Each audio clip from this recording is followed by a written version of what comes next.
How the Reynoldsburg School District Got Its Shape, Part 5, 1956 through 1960, the State Board.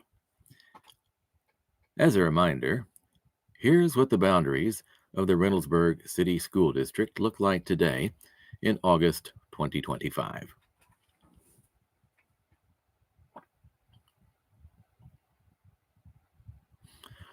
Where we left things in Part 4, both Columbus and Reynoldsburg were annexing their way toward each other. When Reynoldsburg annexed an area in that path, it was territory that was already in the Reynoldsburg School District. When Columbus annexed an area, the Columbus School District grew. Whether the area was part of the Truro Township School District or the Reynoldsburg School District, it automatically then became part of the Columbus School District. And now, that process had left the Truro Township School District cut completely in half, following a 1,270-acre annexation to the city of Columbus. But going forward, issues of school district territory transfer would now be in the hands of a newly created State Board of Education. 1956. The State Board steps up. In 1953, the voters of Ohio had approved a constitutional amendment creating the State Board of Education, essentially a fourth branch of government. The State Board was set to become operational 2 years later after the 1955 November election. So, for much of 1955, the legislature had been hammering out the details of the State Board's membership and responsibilities. Disputes like the one between Columbus and Truro Township school districts from the previous summer seemed like exactly the kind of thing this new state board ought to be able to settle. That summer, the governor signed a law declaring that territory annexed by a city would no longer automatically get transferred into that city's school district. Instead, these school district territory transfers would go to the state board for approval. So in 1956, when some 1,800 acres on the east side of Big Walnut Creek were annexed by the city of Columbus, it was the state board who decided whether they would become part of the Columbus City School District or remain in the Reynoldsburg School District. Here are the areas. The Reynoldsburg School Board argued that they should stay. The state board disagreed. On the map below, these areas have been shaded both green and magenta, giving them a kind of muddy purple color to show that they began the year as part of Reynoldsburg School District and ended the year in Columbus City Schools. Two of these muddy purple areas straddle McNaughton Road at the Old Orchard neighborhood, reaching all the way to Bryce Road.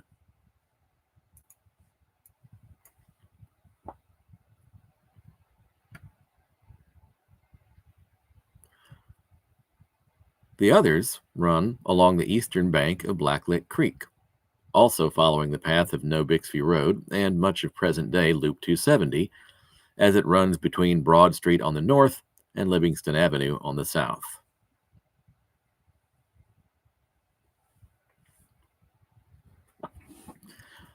The transfer of these tracts left the Reynoldsburg School District with a peninsula at its southwest corner, resembling a fat, westward-pointing arrow. These days, the area hosts the interchange between Interstate 70 and the 270 loop. So there's the fat arrow, and there's the 70-270 interchange. Annexations to Columbus proceeded at a steady pace on the western side of Big Walnut Creek as well. Over here, by the way, the Truro Township School District now had a new name. Because the Whitehall Corporation had become the city of Whitehall in 1955, the school district serving it would now be known as the Whitehall City School District. In the map above, there are three areas that are shaded both green and gray, giving them a sort of olive green color to show that they began the year as part of Whitehall City School District and ended the year in Columbus City Schools. In the northern half, on the western bank of Big Walnut Creek, there's the Columbus Country Club.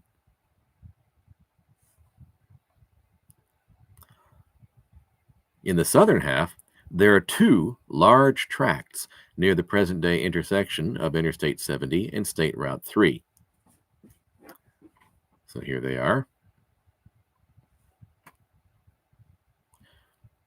You may also notice a wasp-waisted tract that hasn't been shaded, lying between Courtright Road and Hamilton Road. Here's a closer look.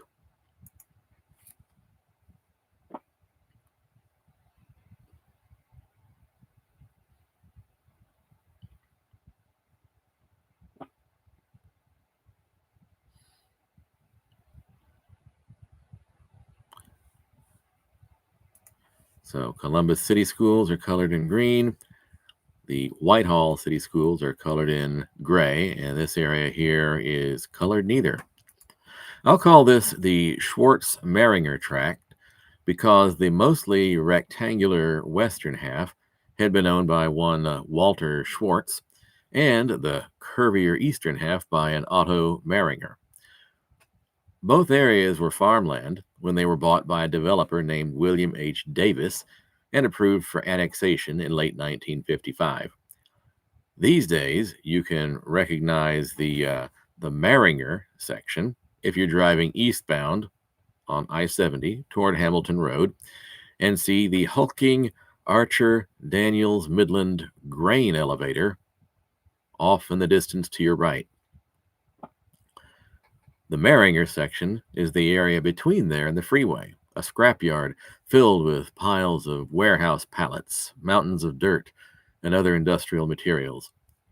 The Schwartz section is a residential area on the north side of the freeway, shielded by a sound wall.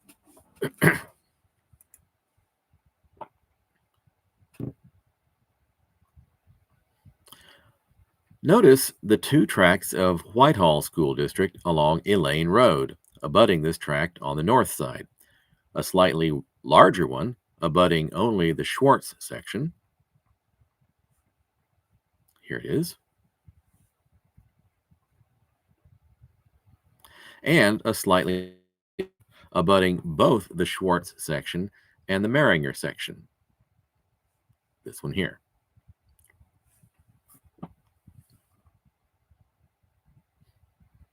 If the entire Schwartz-Maringer tract had been transferred into the Columbus City School District, it would have made islands out of these two areas. But the township splitting annexation of 1954 had established that school districts didn't have to be contiguous, so these islands presumably would have been no big deal. Whatever the case may have been, the transfer seems to have been done in a more gradual way than usual. The Schwartz area was officially in the Columbus School District by the following September.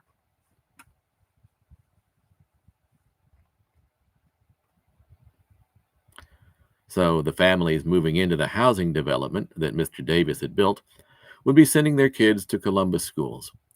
On the other hand, the Maringer part was still part of the Whitehall City School District into 1957. This left the smaller tract connected to the Whitehall City School District, but as far as I can tell, the larger tract was completely surrounded by both the city of Columbus and its school district. And nobody cared. Yet. In May of 1957, the city of Columbus got approval from the county commissioners to annex all the rest of the southern half of Truro Township. That amounted to about 2,750 acres, including the huge main chunk and those two smaller Elaine Road tracts.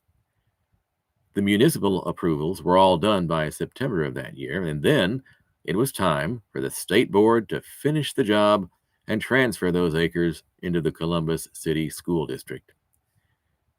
It was particularly important that the state board go ahead and do this because the Whitehall School District had a higher tax rate than Columbus schools did.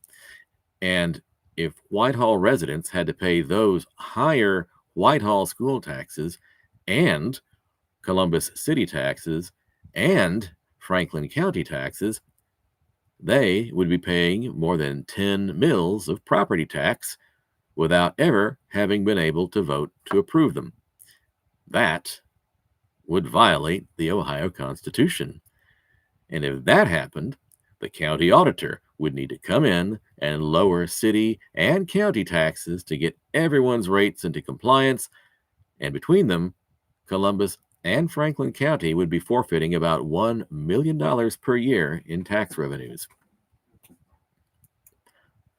Had this item come to the state board in July, the transfer probably would have been carried out within a few weeks. But as it happened, in August, the state board had received some inconvenient news about a similar situation involving school district islands and property tax over on the eastern side of Truro Township. So they held off on making a decision on these 2,750 acres, waiting to see what would happen with what we might call the Worcester Western Electric affair. 1956 to 1957. The state board says no. In 1956, word on the street was that Western Electric, the telecommunications giant later known as Bell Laboratories and later still as Lucent Technologies, was looking to build a new plant in Jefferson Township. They'd need water and sewage services, which the city of Columbus could supply, provided that the area was annexed into the city. This was the policy that had allowed the city of Columbus to grow so fast. Besides, it cost money to provide those city services, so it only made sense for the people and businesses there to pay city taxes. So that year, the city of Columbus got approval from the Franklin County Commissioners to annex 665 acres of Jefferson and Truro Township along East Broad Street. Most of those acres were part of the Jefferson Township School District. The rest were Reynoldsburg School District territory. And in the map below, the parts coming from the Reynoldsburg School District are shaded both green and magenta, resulting in a muddy green color. The Truro part consisted of 20 acres where McNaughton Road and East Broad intersected. Today, those 20 acres are the site of a group of condominiums on Stornoway Drive. In 1956, they were also part of the Reynoldsburg School District. Jefferson Township, Truro Township, Jefferson Schools, Reynoldsburg Schools. In 1957, the city of Columbus took them all in one fell swoop.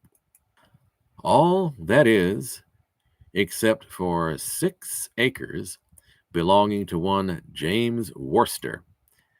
That land is now marked by a building housing a Smoothie King and a Wingstop, and the fitness center currently doing business under the name eSporta.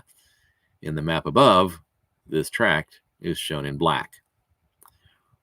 Worcester wasn't interested in paying city taxes, and since it was only 6 acres they were talking about, he was allowed to opt out. This accommodation would cost them big time, but not quite yet. After the municipal annexation was approved by the Columbus City Council in June 1957, the Columbus School Board made the usual request for the state board to transfer those 665 acres into the Columbus City School District. But there was a problem. If the state board transferred all that land to Columbus City Schools, it would create an island of Jefferson Local Schools territory, a 6-acre island, Worcester's Island. They weren't allowed to do that. Heck, one of the reasons the state board had been created was to put a stop to the kind of cherry-picking territory transfers that broke up smaller districts, like the one that had split the Truro Township School District in half just 2 years earlier. And here's an article from the Columbus Dispatch in August of 1957. Little home, key to annex puzzle. You get a little home in the country and you think you're all fixed. James Worcester grinned. Then, all of a sudden, you're a bone of contention. Unquestionably, Worcester and his acreage at 6517 East Broad Street are that, quite suddenly, following annexation of the 630 acres next to him to the city of Columbus. By a combination of state, school, and tax laws, Worcester's land in Jefferson Township and Jefferson School District blocks annexation of the 630 acres to the city school district. Unless he comes into the city too, transfers to the Reynoldsburg School District, or the city, county, and Reynoldsburg School District will lose about $1 million a year in taxes. One thing I learned unquestionably also, Worcester isn't in any hurry to sacrifice his own convictions on the altar of convenience for the three political units involved. One thing I learned in the Marine Corps, he noted, is that people will push you around if you let them. Former sheriff's lieutenant, former Marine sergeant, former chief investigator for the Ohio Un-American Activities Commission, big silver-haired Jim Worcester is now special agent in the investigations division of the Attorney General's office. Putting some of that investigative background to work, he looked into the proposed annexation to Columbus pretty thoroughly a year or so ago, he said, and decided he didn't want to be part of it. County commissioners agreed to exclude his land. That's when the trouble started, although the commissioners didn't realize it, and neither did City Planning Commission men when they recommended the annexation to City Council without any mention of the potential tax difficulty. I have a very warm feeling for the city of Columbus, Worcester said, and I have no objection to good, sound annexation. I don't think this is. About transferring to Reynoldsburg School District, he feels a little differently. When his only son, Jim Jr., now grown, and an ex-Marine also, was in junior high school at Reynoldsburg, school officials there said he would have to transfer to Gahanna or pay tuition. Gahanna sent a school bus 5 miles out of the way to pick him up. He finished school there and played on the football team when they won the championship. I definitely don't want to transfer to Reynoldsburg School District, Worcester declared. Well, then would Worcester join the annexation to the city and help ease the dilemma that way? I have my own well, gas, sewer system, Worcester mused. I'd be taxed for services I don't need. We had a tea party in Boston about that one time. But then he mused some more. Just supposing the city would supply these services to the people in my neighborhood who thought that was what they were getting when they voted for annexation, I believe people should get what they were promised. Worcester leaves the firm impression that he isn't mad at anybody and didn't bargain for the position he's in, but that somebody may need to bargain a bit to remove him from it. So the Columbus School Board was like, but you have to approve the transfer. The Reynoldsburg and Jefferson school districts had higher tax rates than Columbus schools did, so without transferring that area to the Columbus school districts, the residents here would be paying those higher Jefferson or Reynoldsburg school taxes and Columbus city taxes and Franklin County taxes, which meant they would be paying more than 10 mills of property tax without ever having been able to vote to approve them. That would violate the Ohio Constitution, and if that happened, the county auditor would need to come in and lower city and county taxes to get everyone's rates into compliance, and between them, Columbus and Franklin County would be forfeiting about $1 million per year in tax revenues. The board said, in essence, yeah, we get it, but the law is what it is. That was in August of 1957. Now, if you felt some deja vu in hearing about that whole tax situation, it's probably because I'm telling this story in chronological order, and I copied and pasted most of that text from the paragraph about the Whitehall School District.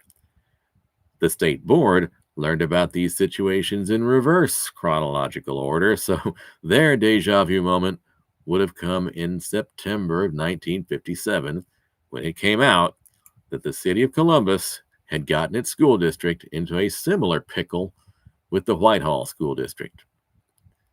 1957 to 1958.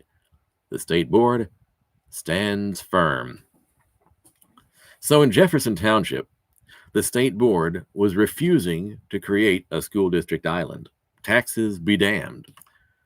What about this situation with the Whitehall School District back in Truro Township? With so much money at stake, the issue of school district contiguity was getting some renewed attention. This time, it was the state attorney general who weighed in, saying that, in fact, school districts do need to be contiguous. Clearly, then, those 2,700 acres that were completely separate from the rest of the Whitehall School District would have to be transferred to the Columbus School District. The response of the Whitehall School Board could have been to say, I know, right? We tried to tell you this back in 1954 when Columbus cut our school district in half and totally got away with it. Instead, they said, in essence, oh, school districts have to be contiguous? Well, it just so happens that we are contiguous. How, you may ask? The answer, the banks of Big Walnut Creek. The northern and southern halves of the Whitehall School District were connected by a stretch of the western bank of Big Walnut Creek.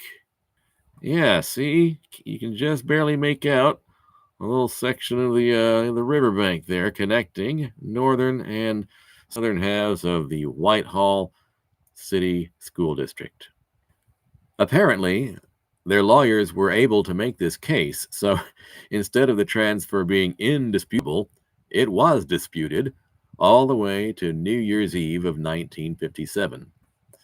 On December 31st, the state board approved the transfer, but they had to ask, why do you keep doing this? Why does the city of Columbus keep annexing huge swaths of land without thinking about the taxation issues for the school districts involved? This was twice they'd faced such a problem, even after well-reported similar cases in other cities. The board's counsel, Harrison Smith, put it succinctly. We're stupid, that's true. The stupidity would cost them. The state board required that Columbus City Schools compensate Whitehall City Schools for their loss. Meanwhile, in Jefferson Township, there was no Big Walnut Creek or any other creek running alongside James Worcester's land that would allow him to claim a physical connection with the rest of the Jefferson Township School District. So on that one, the state board stuck to its refusal to create a school district island. The fight was far from over, but at this point, the action shifts back to annexations involving only the Reynoldsburg School District. This next case had begun before either of the cases involving the Whitehall or Jefferson Township school districts and had been simmering in litigation ever since. The Arbogast Tract. 1958. The state board stands down. We've mentioned 4 annexations from 1956 in the land lying between the Reynoldsburg and Whitehall School District, but in fact, there were 5. The 5th one was about 280 acres at the present-day intersection between East Main Street and McNaughton Road, now marked by a Texas Roadhouse in the northwest corner, an Outback Steakhouse on the northeast corner, a Shell station on the southeast corner, and a City Barbecue on the southwest corner. That corner also includes a shopping center that once had a Fred Astaire dance studio where I worked as a ballroom dance instructor in the early 1990s. North of Main, The area includes the Old Orchard Estates neighborhood, whose streets bear names such as Cherry Hill Drive, Plum Ridge, and Chinaberry Drive. The whole thing was called the Arbogast Tract, named after the owners of a 10-acre piece of that land. But this annexation hadn't made it across the finish line in 1956 because of some private litigation. By late 1957, the litigation was winding down, but the Franklin County Commissioners were realizing that they were about to have yet another taxation crisis on their hands. By that time, the state board was getting increasingly irritated with the now familiar story of a municipal annexation done with little or no regard for the financial consequences for school districts lying in the way. Similar cases were now cropping up in other areas of Franklin County, such as Grandview and Dublin. The state board's philosophy now was less about refusing to create school district islands and more about protecting smaller school districts from losses of tax revenue. Once this Arbogast annexation happened, the state board was most likely going to refuse to transfer the land to the Columbus School District. And in 1958, they did refuse. But this litigation had opened up a chance for a do-over. If the commissioners could take back their approval before the city of Columbus finalized the annexation, no harm and no foul. It didn't work, though. In 1961, the Ohio Supreme Court finally ruled in Columbus's favor, allowing the annexation to go through once and for all. But what about the school district territory transfer? The state board had vowed not to approve it, even if the municipal annexation went through.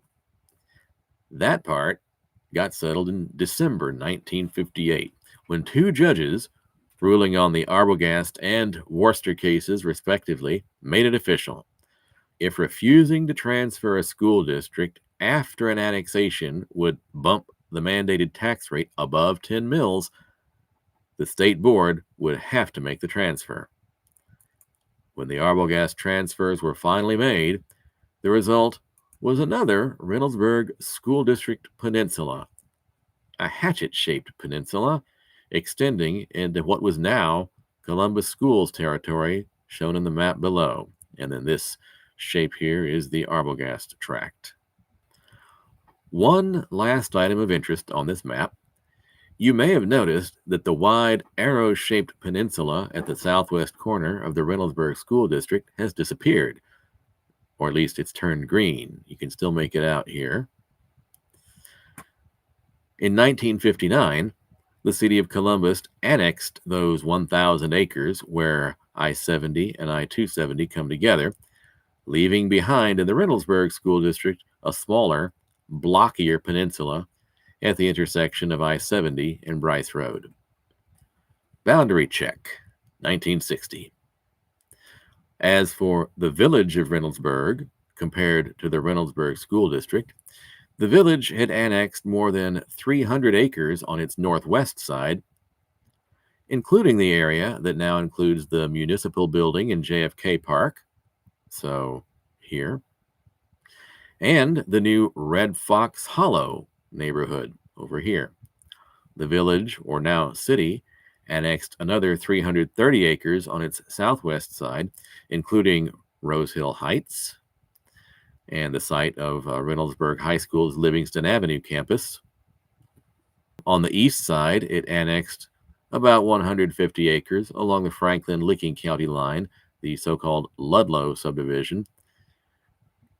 Even so, all of the city of Reynoldsburg was still contained within the Reynoldsburg School District boundaries, as shown in the map below. Also during these years, the Reynoldsburg School District had opened its first 3 dedicated elementary schools: French Run in 1957, Graham Road in 1960, and Herbert Mills, also in 1960. Mills Elementary School was named after a school board member well regarded for his church and community activism, who had died in November 1959, halfway through what would be his only term on the board. Remember hearing about him in part 2? And returning to the subject of school district boundaries, Columbus City Schools' turf war with Jefferson Township schools was still working its way through the courts.